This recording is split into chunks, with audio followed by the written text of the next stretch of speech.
Welcome to the first segment of 3 Minute Thought, a few minutes that will accompany each of our upcoming weekly emails on every Friday morning that should reach your inbox.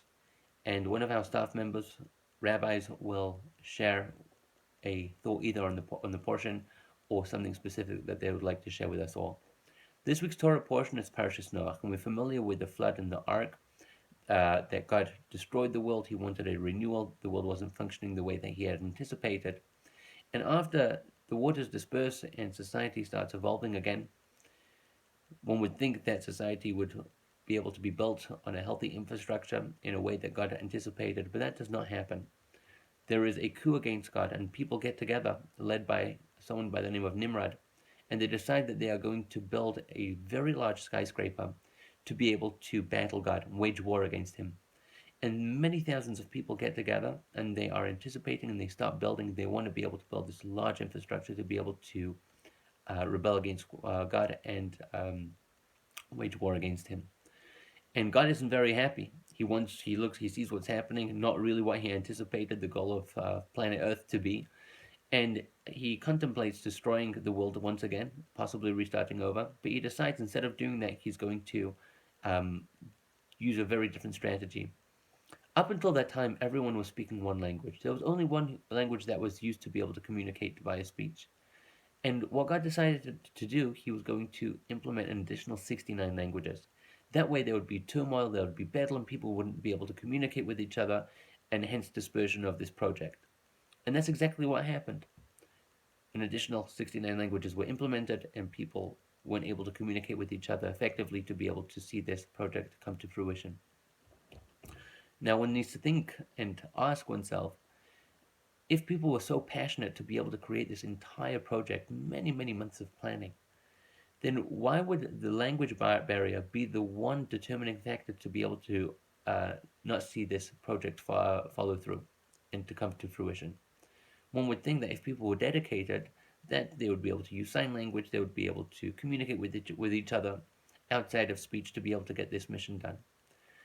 There was once a professor who told his students at the beginning of semester that if anyone isn't able to come to a specific test, all they need to do is notify him and they would be able to take the test the following day.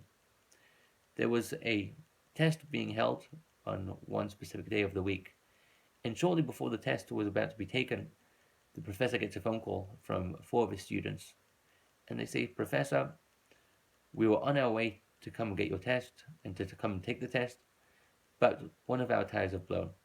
He says, "No problem." He says, "No problem. You come tomorrow and you'll be able to take the test." And that's exactly what happens. They come the following day. These students are expecting to take the test. When they come in, the professor asks each student to sit in a different corner of the room. And he gives them a blank piece of paper. And he says to them, "All I want to know is which tire blew."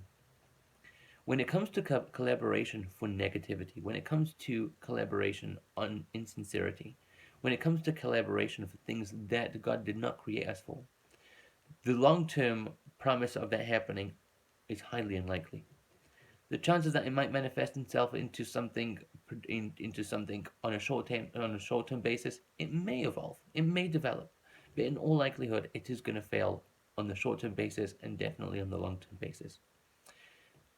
The power of collaboration when it comes to bad things, to negativity, to things that are not constructive, are pretty much determined going to fail. However, if one takes the flip side of that, and we look at the world and we try and be able to learn from the way the world was created. We look at ants, for example, the way that they are able to collaborate because they sincerely care about each other.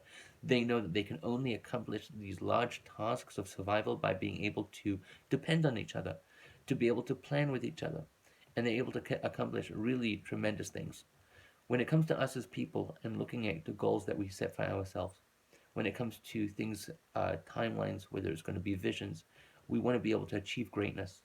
Greatness can be achieved by collaborating when it's done for the good, when we know that it's going to prove to be fruitful, it's going to benefit others.